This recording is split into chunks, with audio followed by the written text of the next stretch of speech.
नमस्कार, स्वागत है आपका। आप देख रहे हैं द न्यूज और मैं रानी गुप्ता आपके साथ। लोकसभा चुनाव होने वाले हैं कुछ ही दिनों में, लेकिन इससे पहले सीए को लेकर के काफी ज्यादा चर्चा देखने को मिल रही है। खुद देश के गृह मंत्री अमित शाह भी इस बात को लेकर के कह चुके हैं कि लोकसभा चुनाव से पहले ही सीए को लेकर के नोटिफिकेशन जारी हो जाएगा। तो वहीं अब उत्तर प्रदेश के डीजीपी प्रशांत कुमार ने भी इस ओर बड़ा इशारा कर दिया है। दरअसल आपको बता दें कि उत्तर प्रदेश में पहले से ही लॉ एंड ऑर्डर को लेकर के व्यवस्था काफी ज्यादा दुरुस्त है। इस बीच अब ये कहा जा रहा है कि अगर सीए लागू होता है तो इस चीज की भी तैयारी बकायदा यूपी पुलिस के द्वारा कर ली गई है। उनका कहना है कि हमारे पास डेटा भी है और डंडा भी है।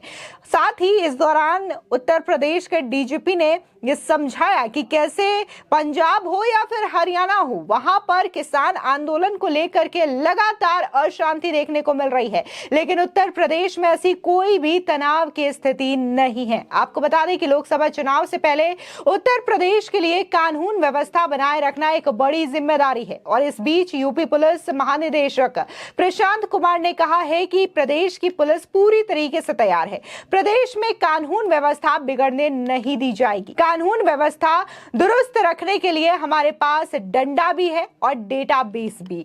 वहीं धर्म गुरुओं, समाज के सम्मानित लोगों से भी पुलिस की वार्ता जारी है और हमारा मानना है कि वार्ता से हर समस्या का समाधान संभव है।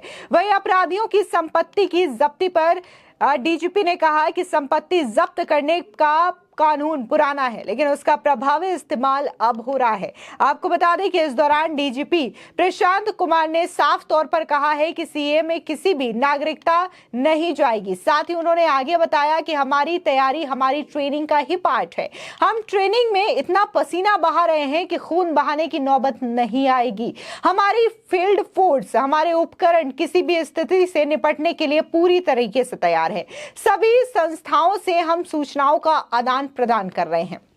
इतना ही नहीं, बीते साल हमने 29,000 दोषियों को कोर्ट से सजा दिलवाई है। साथ ही 41 दोषियों को मृत्यु दंड भी दिलवाया है। हम कोर्ट के जरिए अभी भी किसी भी गतिविधि में शामिल दोषियों को सजा दिलवा रहे हैं। एक बार सुनिए कि उत्तर प्रदेश का डीजीपी इस पूरे मामले पर क्या प्रतिक्रिया दे रहे हैं। हमारी तैयारी लोकसभा चुनाव को लेकर लगातार चल रही है और हम लोग बैटल रेडी पोजीशन में हैं।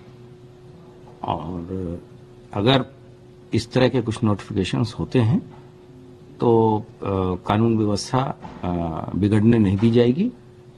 ये मैं आपके माध्यम से सबको एश्योर करना चाहता हूं। और चुनाव के लिए और सीएनआरसी भी अगर ऐसा आता है तो हमारा लगातार संपर्क सभी जो धर्म गुरुओं से बना हुआ है।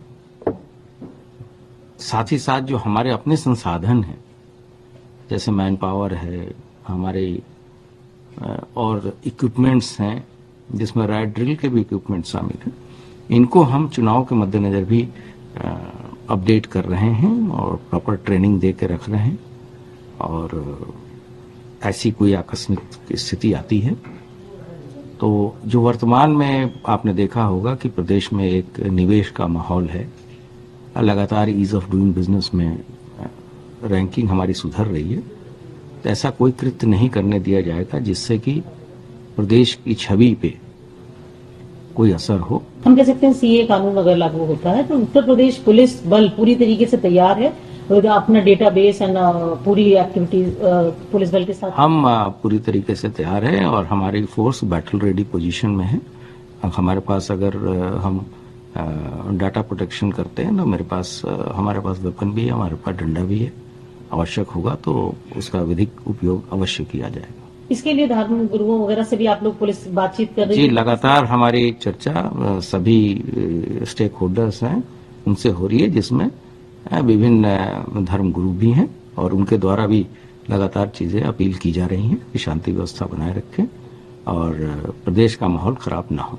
हमने देखा पुलिस कभी किस तरीके का अगर कोई सेंसेशनल या कोई संवेदनशील मामला आता है तो हमने देखा कई बार पुलिस बल कई जगहों पर जाकर के लोगों को समझाने का भी काम करते हैं पहले से, ताकि कोई अव्यवस्था ना फैले या कोई अराजक स्थिति ना हो। क्या इस तरीके का भी कोई पहले से तैयारी धर्म गुरुओं के साथ? आप खुद भी देखें, अभी किसानों का आंदोलन अन्य प्रदेशों में चल रहा है हमारे यहाँ कोई किसी तरह की कोई गड़बड़ी नहीं हो। शासन ने कल ही उनके लिए एक बहुत बड़ी योजना का अनाउंस किया है, उनके कुछ बिजली बिल माफ होने की चीजें की गई हैं। तो शासन के द्वारा भी लगातार चीजों को देखा जा रहा है, सबके हित को देखते हुए जनहित में कार्य किए जा रहे हैं। लेकिन कोई भी एक व्यक्ति इस माहौल को अगर गड़बड़ करने की कोशिश करेगा या उपद्रव करने की कोशिश करेगा तो उसके साथ बहुत ही कड़ाई से डील किया जाएगा। चुनाव को देखते हुए किसी तरीके की हम कह सकते हैं कि कोई ढिलाई नहीं करेगी पुलिस, पूरी तरीके से अलर्ट है, कोई चुनौती आप नहीं देखते? ये एक बड़ा आयोजन है और हम उस चुनौती को स्वीकार करते हैं। इसके पहले भी हम लोगों ने 2022 के भी चुनाव कराए थे और उसमें कोई एनसीआर भी कायम नहीं हुआ था। लोकल बॉडीज के चुनाव हुए, अर्बन बॉडीज के चुनाव हुए, इनडायरेक्ट इलेक्शंस जो ब्लॉक प्रमुख इत्यादि के होते हैं वो भी हुए, लोकसभा के भी चुनाव 2019 में हुए थे। तो चीजें पूरी तरीके से निष्पक्ष और शांतिपूर्ण तरीके से कराई जाएगी, जैसा कि माननीय चुनाव आयोग के निर्देश है। आपको बता दें कि उत्तर प्रदेश वैसे तो भारत का सबसे बड़ा स्टेट है, लेकिन यहाँ की कानून व्यवस्था जब से सीएम योगी आदित्यनाथ यहाँ के मुख्यमंत्री का पदभार संभाले हैं तब से काफी ज्यादा दुरुस्त देखने को मिलती है। जो उत्तर प्रदेश कभी दंगा प्रदेश के नाम से मशहूर था, जहां पर माफियाओं की तूती बोला करती थी, आज उस उत्तर प्रदेश को उत्तम प्रदेश कहा जाता है और बाकायदा वहां पर जो कानून व्यवस्था है, जिस तरीके से अपराधियों और माफियाओं के खिलाफ जो बुलडोजर की कार्रवाई होती है या फिर जो सख्त कार्रवाई अपनाई जाती है, वो अपने आप में एक मिसाल है। और देश भर के कई सारे स्टेट इस तरीके की कार्रवाई को न सिर्फ सराहते हुए नजर आते हैं बल्कि इसकी कार्रवाई को भी अपनाते हुए नजर आते हैं। हाल ही में देखने को मिला था कि जो बुलडोजर की कार्रवाई है वो बाकायदा मध्य प्रदेश से लेकर के बिहार और कई जगहों पर देखने को मिली थी, फिर चाहे हम बात असम की करें या उत्तराखंड की करें। और इससे पहले अगर हम सीए की करते हैं तो हाल ही में केंद्रीय गृह मंत्री अमित शाह ने नागरिकता संशोधन अधिनियम यानी कि सीए को लेकर के बड़ी घोषणा की थी। उन्होंने कहा था कि लोकसभा चुनाव से पहले सीए को लागू करने नोटिफिकेशन जारी कर दिया जाएगा, इसके बाद इसे लागू भी कर दिया जाएगा। बता दें कि गृह मंत्री अमित शाह ने पिछले साल अपने पश्चिम बंगाल के दौरे के दौरान यह दावा किया था कि सीए को लागू करने में कोई रोक टोक नहीं है और कोई इसे रोक भी नहीं सकता है। हाल ही में एक बार फिर से गृह मंत्री अमित शाह ने एक टीवी चैनल को इंटरव्यू दिया है जिसमें उन्होंने इस बात को दोहराया है कि लोकसभा चुनाव से पहले इस देश में सीए लागू हो जाएगा। अब इन सब के बीच में जाहिर सी बात है कि लोकसभा के चुनाव भी होने हैं, बेहद कम दिन बाकी है लोकसभा चुनावों को लेकर के। ऐसे में प्रत्येक राज्य की पुलिस अपने जगह पर लॉ एंड ऑर्डर को संभाल रही है ताकि चुनाव के समय या फिर चुनाव से पहले ऐसी किसी भी तरीके की गड़बड़ी ना हो। और ऐसे में उत्तर प्रदेश में भी काफी ज्यादा ध्यान दिया जा रहा है और इसी के मद्देनजर उत्तर प्रदेश के डीजीपी प्रशांत कुमार का यह कहना है कि अगर सीए लागू भी किया जाता है तो हमारे पास इसे लेकर के पूरी तरीके की तैयारी है, यानी कि किसी भी तरीके की गड़बड़ी उत्तर प्रदेश में देखने को नहीं मिलेगी, क्योंकि हमारी ट्रेनिंग हो या फिर हमारे फील्ड में जो पुलिस है वो पूरी तरीके से सिचुएशन को हैंडल करने के लिए तैयार है। इतना ही नहीं, धर्म गुरुओं से लेकर के जो सम्मानित लोग हैं उनसे भी लगातार हमारी वार्ता होती रहती है। फिलहाल इस पूरे मामले को लेकर के आपकी क्या राय है, हमारे कमेंट सेक्शन में जरूर बताएं। धन्यवाद।